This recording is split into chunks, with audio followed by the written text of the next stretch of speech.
حمدی صاحب، میرا سوال یہ ہے کہ سد ذریعہ پر آپ کی جو گفتگو ہے اس سے تصور یہ بنتا ہے کہ یہ حرام سے الگ ایک صنف ہے جس میں حرام کی طرف جانے والے راستوں کو روکا جاتا ہے، اور یہ اصل حرمت سے جدا ایک صنف ہے۔ لیکن ایک آپ نے ویڈیو میں کہا کہ نکاح سے پہلے زنا جو ہے اس کو سد ذریعہ کے اصول پہ حرام کیا ہے۔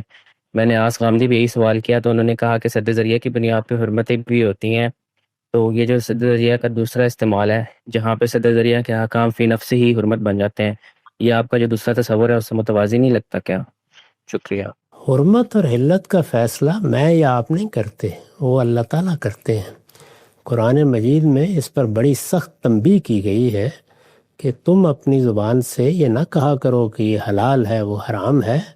حرام و حلال کا فیصلہ کرنا نہ کسی عالم کا کام ہے، نہ کسی فقیہ کا، نہ کسی عام فرد کا، وہ اللہ کا کام ہے۔ اللہ نے بدکاری کو ہر حال میں حرام قرار دیا ہے، اس لیے یہ تو بحث ہی نہیں ہو سکتی کہ وہ حرام ہے یا حلال ہے، اس میں اللہ کا فیصلہ آ گیا۔ یہ اس کی حکمت ہے، یعنی کیوں حرام قرار دیا گیا؟ تو حکمت بعض اوقات سد ذریعہ کے اصول پر متعین ہوتی ہے، یعنی وہ چیز اپنی ذات میں کوئی مفسدہ نہیں رکھتی، لیکن وہ کسی خرابی کا ذریعہ بن سکتی ہے، خرابی کی طرف لے جا سکتی ہے۔ چنانچہ اگر دین کی ہدایت پر غور کیا جائے تو مثال کے طور پر جوا، مثال کے طور پر نشے کی چیزیں، اسی طرح جنسی انحراف کی تمام صورتیں، اگر آپ غور کر کے دیکھیں تو ان کو بالکل ابتدا سے روکا جاتا ہے۔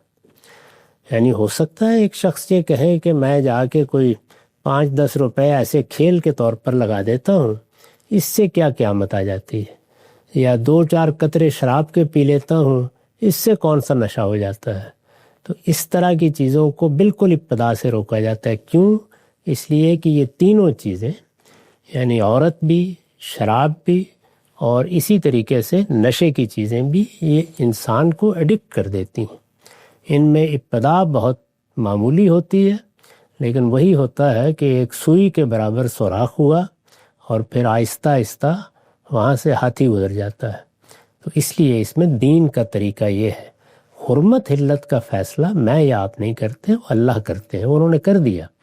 اور صرف یہ نہیں ہے کہ زنا کے بارے میں کیا ہے، بلکہ تمام فواحش کے بارے میں یہ بتا دیا ہے کہ اللہ نے ان کو حرام کیا ہے۔ حرمت تو طے ہو گئی، اب یہ بتانا یہ ہے کہ فلاں چیز کی حرمت کو فلاں جگہ سے کیوں شروع نہیں کیا، یعنی شراب کی حرمت کو یہاں سے کیوں شروع نہیں کیا کہ نشہ ہوگا تو پھر حرام ہوگی۔ اس لیے کہ اگر آپ 2-4 قطرے سے بھی شروع کریں گے تو اس کا اندیشہ ہے کہ پھر سب کچھ کیا کریں۔ جی واضح